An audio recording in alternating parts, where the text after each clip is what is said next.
তুমি কি সিগারেট খাও? হ্যাঁ খাই। কেন খাও?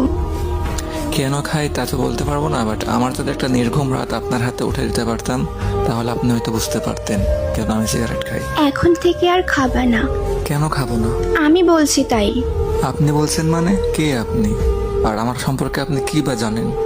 জানি না, আমি বলছি তাই শুনতে হবে। সরি আপু, মাফ করবেন, আমার পক্ষে আপনার এই কথাটি রাখা কোনোভাবেই পসিবল না। আচ্ছা, আরেকটা কথা, তুমি কি রাত জাগো? রাত জাগা পাপীরা অবশ্যই রাত জাগবে, এটা নতুন কি? এটা বলার কি আছে? আজকে রাত থেকে ভালো ছেলেদের মতো ঘুমাই পড়বা। আজও তো আমি আপনাকে চিনিও না, আর আপনার কথা আমি শুনবো বললেই হবে নাকি? জি, বললেই হবে। আর মুখের উপরে তো কথা বলো কেন? মেরে সোজা বানিয়ে দিব। আপনি ভাবতেছেন আপনার এসব নরম নরম কথাই আমি গলে গিয়ে নিজেকে পরিবর্তন করে ফেলবো, বাট এটা কোনোভাবে সম্ভব না আপু। আমি অগোছালো ছিলাম আর অগোছালোই থাকবো। আপনার এসব কথায় কোনো কিছু আমার যায় আসবে না। এত অগোছালো কেন তুমি?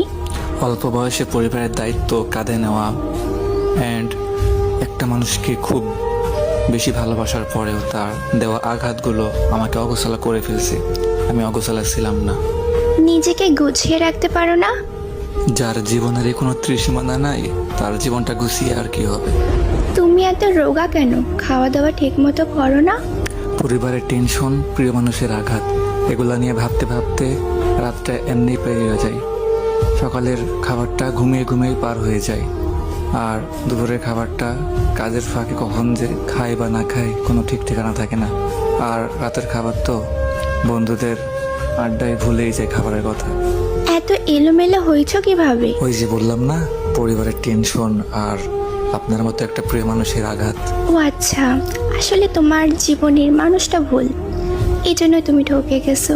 হয়তো বা আপনি ঠিক বলছেন, বাট ওরে ভোলা আমার পক্ষে সম্ভব না। কিন্তু এভাবে জীবন চলে না। কালকে থেকে সকালে তুমি তাড়াতাড়ি উঠবা, উঠে ফজরের নামাজ পড়বা, দিন নাস্তা করবা, তারপর সারাদিন আমার সাথে কথা বলবা।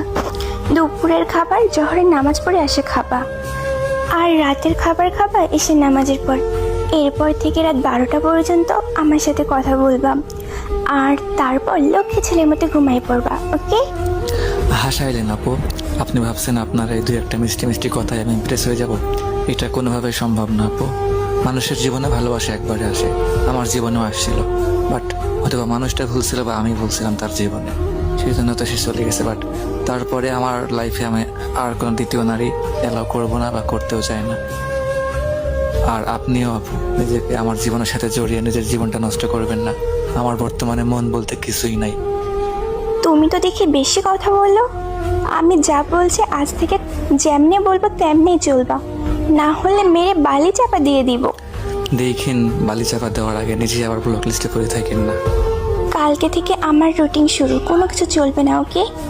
আজও তো বললাম না পারবো না। এখন ঘুমাবো। ওকে, বাই, আল্লাহ হাফিজ।